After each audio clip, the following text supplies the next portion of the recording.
अज़ीज़ तालबात, अस्सलाम वालेकुम।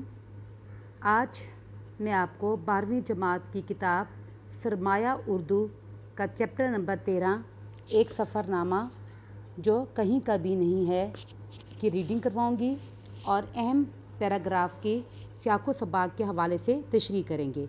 पिछले लेक्चर में मैंने आपको इस सबक के मुसन्निफ़ इब्न इंशा का तारुफ़ करवाया था कि इब्न इंशा एक मशहूर शायर, कालम निगार, नक़ाद, सफ़रनामा निगार और मज़ाह निगार थे। इनकी तसनीफ़ को भी देख लेते हैं। आवारागर्द की डायरी, इब्न बतूता के ताक़ुब में, चलते हो तो चीन को चलिए, दुनिया गोल है, उर्दू की आखिरी किताब और ख़मार गंदुम। जहाँ तक इनके शायरी के मजमूओं का ताल्लुक़ है, इसमें चांदनगर, इस बस्ती के एक कोचे में, दिल वहशी जो वो मशहूर है।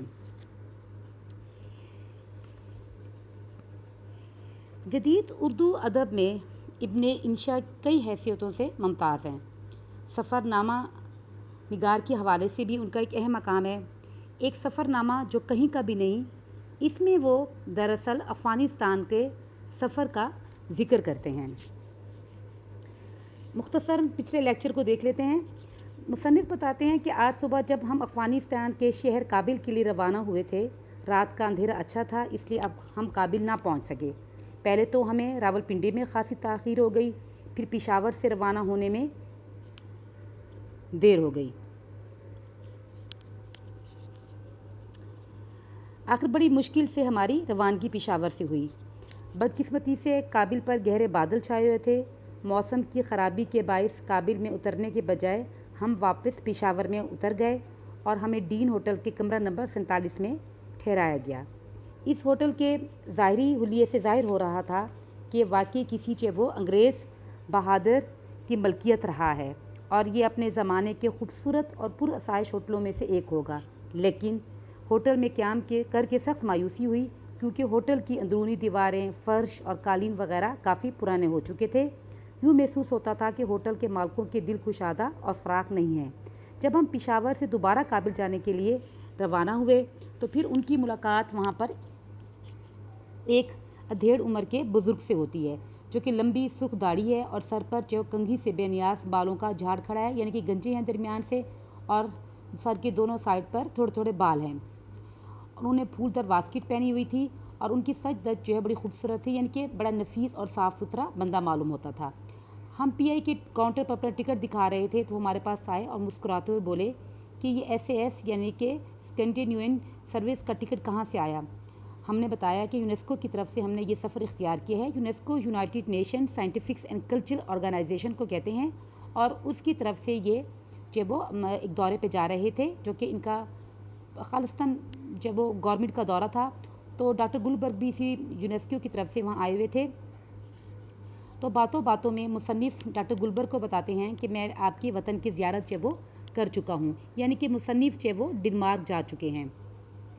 और वो कहते हैं कि मैंने वहाँ पर कोपेनहेगन, जो कि डेनमार्क का दारुल हुकूमत है, और अल्सेनूर भी वहाँ का एक जो शहर है, तो कहते हैं मैं वहाँ जहाँ हेमलेट का किला है, ये तमाम चीज़ें जो है वो इब्न इंशा बताते हैं डॉक्टर गुलबर्ग को कि मैं आपके वतन की देख चुका हूँ।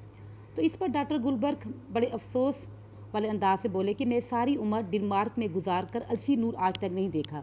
तो इस पर मुसन्निफ़ जो है वो उनकी ढारस बंधाते हैं और कहते हैं कि कोई बात नहीं, मैं भी कराची में आधी से ज़्यादा उम्र गुजर चुकी है, लेकिन मैं अभी तक जो है वो कराची, ख़ास तौर पर जो हमारा मंगू पीर है, जो वो वहाँ तक नहीं गया।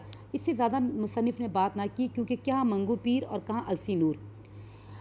अब डॉक्टर गुलबर्ग जो थे वो दवा और दारू दोनों के डॉक्टर थे, लेकिन नुस्खों के अलावा किताबें भी लिखते थे और यही हमारी इनसे दोस्ती की वजह हुई।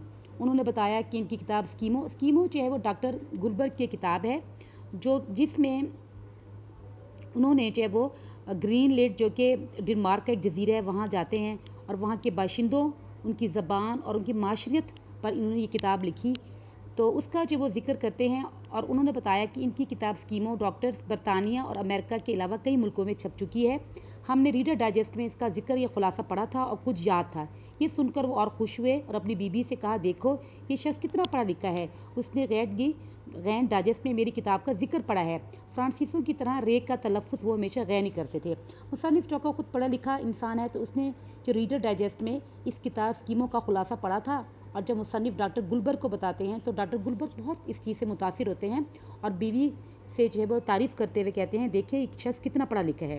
اب ڈاکٹر گلبرگ کا تعارف مصنف کچھ اس طریقے سے کرواتے ہیں کہ وہ مہم جو آدمی یعنی کہ مشکل آدمی تھا، وہ جب یہ کتاب لکھ رہا تھا تو وہ وہاں گرینلیڈ جاتا ہے اور اسکیموں کے ساتھ رہتا ہے اور انہی کی طرح کا جو زبان سیکھتا ہے وہی معاشرت کو اپناتا ہے، وہیں بے نمک سا ویسا کھانا کھاتا ہے، مچھلی اور ریچھ کا گوشت برف کے جھونپڑوں میں قیام کرتا ہے، اور پھر اس نے یہ کتاب جب وہ لکھی ہے۔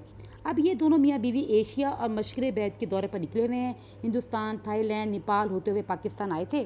اب کابل اور تہران ہو کر وطن واپسی کا پروگرام تھا۔ ہندوستان میں بھی یہ لوگ جو وہ ایک دن ٹھہرتے ہیں، لیکن وہاں جب جاتے ہیں تو وہاں پر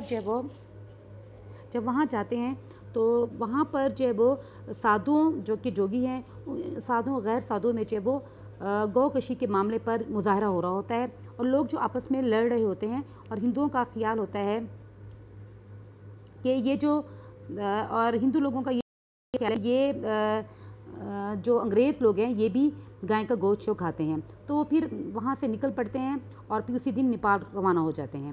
اب جہاں تک پشاور والوں کا تعلق ہے تو ڈاکٹر گلبرگ جو ہے وہ پشاور کے لوگوں کی بڑی تعریف کرتے ہیں اور کہتے ہیں کہ یہ لوگ بہت پرخلوص ہیں، پی اے کی تعریف کرتے ہیں کیونکہ یہ بہت جو وہ مہمان نواز ہیں، لیکن پشاور والے ہوٹل سے کچھ بد دل معلوم ہوتے ہیں اور کہتے ہیں کہ یہ کچھ معقول جو وہ ہوٹل نہیں تھا، قالین، فرنیچر، سروس کچھ بھی جو وہ اچھا نہیں تھا اور پیسے بھی جو وہ زیادہ تھے۔ اچھا، جاتے ہوئے جن لوگوں نے ہمیں کہا تھا کہ تم کیوں جا رہے ہو کابل، کیا وہاں گدھے نہیں ہوتے؟ تو مصنف اس کا بڑا خوبصورت جواب دیتے ہیں کہ گدھے تو ہوتے ہیں لیکن 4 ٹانگوں والے، یعنی کہ وہاں پہ ریڑیاں تھیں اور وہاں پہ جو وہ گدھے آگے ہانکے ہوئے تھے اور اس پہ جو سنگترے جو وہ لوگ فروٹس جو وہ بیچ رہے تھے۔ تو ایران کی طرح یہاں بھی یہ معلوم ہوا کہ فارسی بولنا آسان ہے، سمجھنا مشکل۔ آغا نے جو جواب دیا، اچھا وہاں پر ڈاکٹر گلبرگ کی بیوی جب سنگترے دیکھتی ہے تو اس کا دل مچل اٹھتا ہے اور وہ کہتی ہے کہ میں نے یہ سنگترے کھانے ہیں۔ تو چونکہ مصنف کو فارسی جو وہ بولنا تو آتی تھی لیکن سمجھ نہیں سک رہا تھا وہ، تو جب اس نے آغا سے اس کی قیمت پوچھی تو اس کو سمجھ نہ آئی۔ اس پر اس نے اپنی طرف سے کہہ دیا کہ یہ بڑے مہنگے، آگے جاتے ہیں۔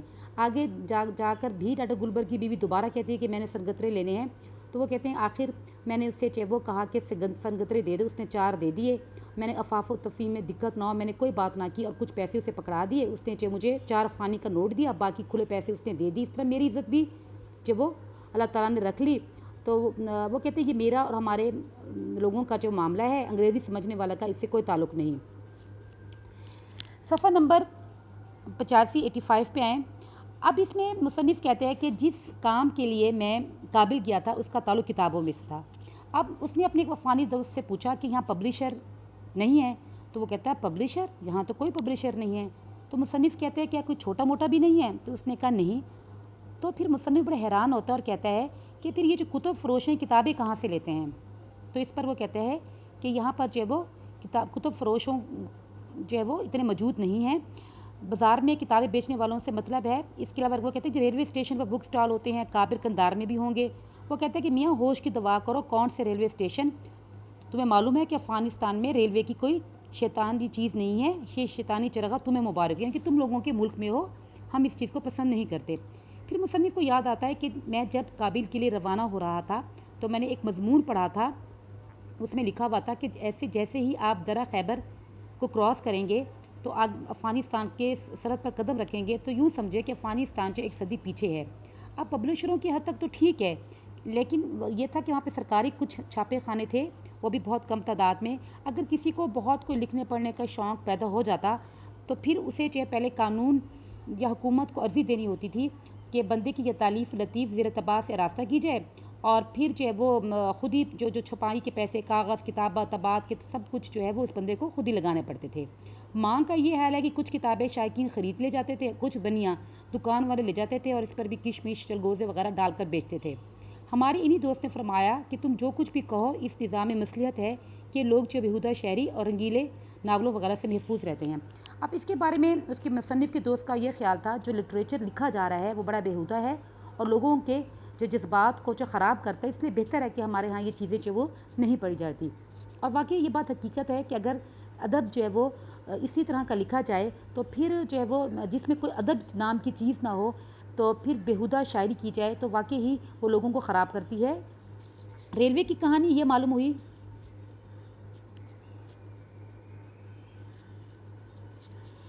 कि शाह अमानुल्लाह ने अपने ज़माने में दारुल अमान नाम की ताज़ा बस्ती जो वो बसाई थी।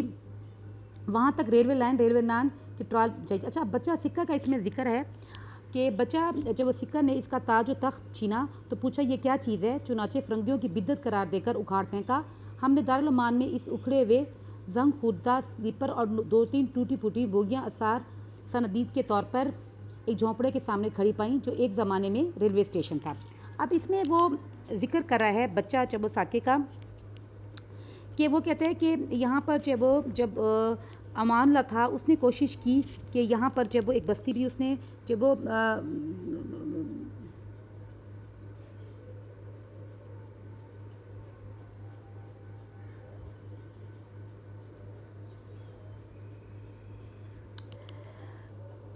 बनाई और उसने जो रेलवे का इंतज़ाम भी जो वो किया, लेकिन वहाँ पर जो वो क्योंकि शाह अमानुल्लाह अफ़गानिस्तान का एक रोशन ख़याल बादशाह था, लेकिन उसके इस जो वो चीज़ को जो वो नापसंद किया गया, तो जो बच्चा सका था उसने हालात से जब वो फ़ायदा उठाते हुए हबीबुल्लाह खान के लक़ब से हुक्मरान बन गया।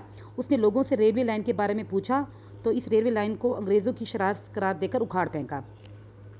अब जो आखिरी पैराग्राफ है इसमें जो दरिया काबिल का जिक्र है वो कहता है मुसन्निफ़ ये शहर के दरमियान में बहता है और हमारे होटल से कुछ दूर था, लेकिन दरिया लफ्ज़ के इस्तेमाल के लिए हमने दरिया सतलुज, दरिया सिंध, दरिया गंगा और जमुना, वो कहते हैं इसका जिक्र तो कर सकते हैं, लेकिन इन दरियाओं के सामने जो माजरत खा हैं कि दरिया काबिल जो है वो सिर्फ नाम का दरिया रह गया है। पानी की मिकदार इसमें जो बहुत कम है, इससे तो कहीं ज़्यादा मिकदार जो वो नदी नालों में है। और सुना है कि गर्मियों में बर्फ़ पिघलती है तो दरिया काबिल की नाताकती कुछ दूर हो जाती है।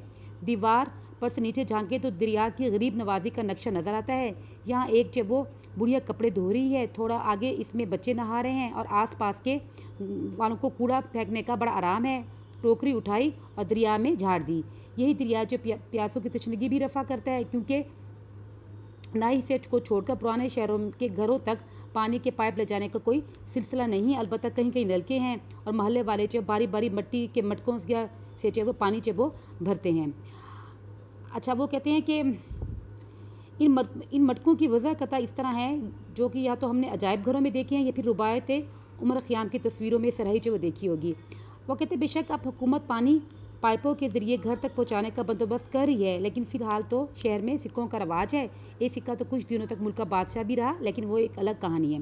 तो इस पूरे सबक में मुसन्निफ़ ने जो वो ये जिक्र किया है कि अफ़गानिस्तान जो वो हर लिहाज से अभी बहुत पीछे है और वहाँ पर जो वो तरक्की का कोई सिलसिला जो वो नहीं है, ना वहाँ पर पब्लिशर हैं, ना वहाँ रेलवे का जो वो इंतज़ाम है।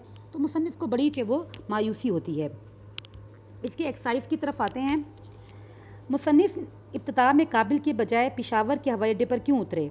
मौसम की ख़राबी की वजह से वहाँ उतर गया था। दूसरा है कि मुसन्निफ़ ने पेशावर के अरसा क़याम के दौरान किस होटल में जो वो क़याम किया और होटल उन्हें कैसा लगा? उन्होंने डीन होटल में क़याम किया। होटल की तमाम चीज़ें कुशादा थी सिवाय मालिकों के दिल में। अब मुसन्निफ़ ने पेशावर की शहर से क्यों ख़ाइफ़ हो गए? वो इसलिए हुए कि जब उन्होंने क्योंकि रहनुमाई का जो अंदाज़ था अहले पेशावर का बहुत गैर मोहतात था, जिसकी वजह से मुसन्निफ़ ख़ाइफ़ हो गए। डॉक्टर गुलबर्ग ने अपनी किताब डॉक्टर स्कीमो लिखने के लिए क्या जतन किए? वो बरसों जाकर ग्रीनलैंड जाते हैं और वहाँ के जो लोगों की माशरत है उसको जब अपनाते हैं और वहीं जब वो जाके किताब लिखते हैं। डॉक्टर जब वो गुलबर्ग की बीबी ने काबिल में संगतरे कैसे जब वो ख़रीदे? अब उन्होंने जब वो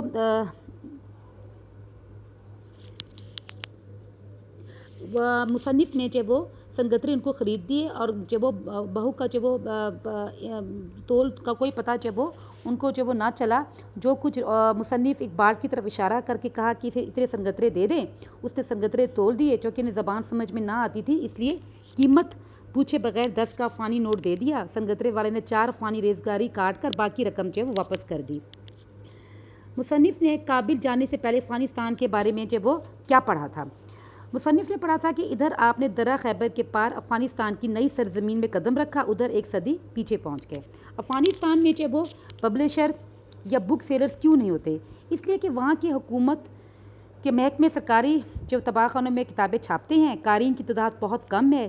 کچھ کتابیں شائقین لے جاتے ہیں، کچھ بنیا لے جاتے ہیں، جس میں وہ کشمش اور چلگوزے وغیرہ وہ بیچتے ہیں. افغانستان میں ریلوے لائن کیوں نہیں ہے؟ شاہ امان اللہ نے اپنے زمانے میں ریلوے لائن وہ بچھائی تھی، جسے بچہ سکہ نے اکھاڑ پھینکا. یہی وجہ ہے کہ افغانستان میں ریلوے لائن وہ نہیں ہے. امید ہے کہ آپ کو لیکچر سمجھ آ گیا ہوگا. اب اس میں سے سبق میں سے آپ کے پیپر میں 2 سوال آتے ہیں. ایک خلاصہ آتا ہے سبق کا اور دوسرا سیاق و سباق کے حوالے سے وہ تشریح آتی ہے. شکریہ. اللہ حافظ.